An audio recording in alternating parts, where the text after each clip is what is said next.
Oke baik, Assalamualaikum warahmatullahi wabarakatuh. Selamat pagi untuk peserta didik semuanya, dimanapun panjenengan berada ya. Selamat subuh. Jadi saya ingin menyampaikan dan ingin memberikan satu masukan kepada panjenengan semuanya, khususnya ahli terapi bekam Singowandi Indonesia ya, tentang bahayanya melakukan pengekopan tanpa dikeluarkan darah. Bahayanya pengekopan tanpa dikeluarkan darah.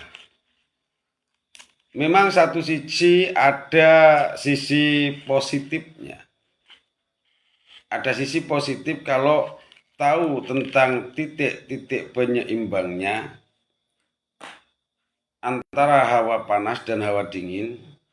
Misalkan orang demam, orang masuk angin, itu bisa ringan ya. Bisa terasa ringan setelah dilakukan pengekopan tanpa dikeluarkan darah itu karena angin terkeluar. Tapi bahaya akan lebih besar kalau sering melakukan pengekopan tanpa dikeluarkan darah. Itu adalah terjadinya satu penyakit yang tidak kita inginkan, khususnya tentang penyakit organ. Kenapa tidak? Saya tidak mengada-ada ya. Ini secara logika saya ngomong. Kalau melakukan pengekopan, ketika kita melakukan pengekopan seperti ini, badan kita dikop, angin yang ada di dalam tubuh, dalam pembuluh darah, di bawah lapisan kulit, angin akan terkeluar. Kemudian di situ terkumpullah toksin-toksin dan racun-racun darah yang berada di ujung pembuluh darah kapiler itu terkumpul. Biasanya terkumpulnya toksin-toksin itu ditandai dengan menghitamnya warna kulit. Nah, toksin racun ini adalah bibit-bibit penyakit ya. Bagaimana tidak, bibit penyakit ini, racun-racun ini sudah kita kumpulkan jadi satu di dalam kop, kemudian tidak kita keluarkan, tapi kita lepas kembali. Ya, kalau tidak dikeluarkan kita lepas kembali. Akhirnya racun-racun ini dia berjalan bareng, ya, berjalan bareng. Ibarat kalau sapu lidi satu saja dia tidak ada kekuatan, tapi kalau sapu lidinya banyak diikat akan menjadikan satu kekuatan dan mempunyai kemanfaat bisa untuk membersihkan sampah. Begitu juga toksin ini, racun-racun darah yang sudah terkumpul kita lepas kembali, maka dia jalan bareng. Kalau menyasar jantung maka jantungnya akan sakit, kalau menyasar paru-paru juga paru-parunya sakit, begitu akan menyasar organ-organ yang lain. Tapi tidak berarti begitu dikop satu kali terus orang bisa terkena penyakit. Wallahu alam, tidak. Tapi kalau orang sering melakukan pengekopan tanpa dikeluarkan darah, itu nanti yang akan terjadi. Makanya ahli Singowandi ya, ahli terapi bekam Singowandi tidak mengajarkan pengekopan yang tidak dikeluarkan darah.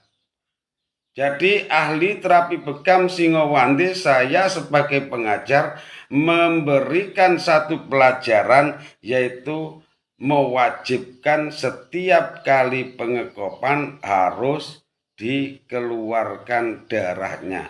Karena darah yang sudah terkumpul di dalam kop itu adalah toksin atau darah statis, darah yang sudah tidak terpakai. Dan itu adalah bibit-bibit penyakit. Dimanapun itu tempatnya, dimanapun itu titiknya, wajib dikeluarkan darah.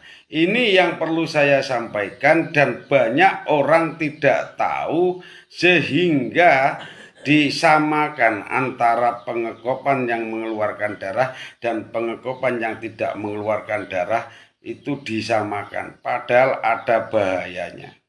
Ya. Jadi yang dilakukan atau yang diajarkan oleh Rasulullah sesuai dengan apa yang ada di kitab Tibun Nabawi itu adalah pengekopan yang mengeluarkan darah. Maka dari itu Singowande tidak mau keluar dari apa yang ada di kitab Tibun Nabawi. Apapun itu penyakitnya, pengekopan tetap dilakukan pemantikan atau pengeluaran darah agar tidak terjadi penyakit-penyakit yang tidak kita inginkan di belakang hari. Ingat ya, pengekopan yang tidak dikeluarkan darah menimbulkan satu bahaya di belakang hari kalau itu dilakukan terlalu sering, apalagi ya, karena sudah dikop, penyakitnya sudah kumpul, tapi tidak dibuang, tidak dikeluarkan, tapi dilepas kembali. Logika, buat apa kita sayang-sayang dengan penyakit? Ya, buat apa kita sayang dengan toksin? Lebih baik sudah dikop, dikeluarkan darahnya, sehingga badan kita bisa terbebas dari toksin atau racun darah atau sampah darah yang terjadi dari makanan atau sisa-sisa makanan yang kita makan. Demikian satu pelajaran di awal pagi ini, mudah-mudahan bisa memberikan manfaat kepada panjenengan semuanya. Singowande tetap mengadakan pelatihan gratis sampai kapanpun ya. Tapi hubungi nomor adminnya yang sesuai ada di pamflet. Di pamflet sudah ada nomornya.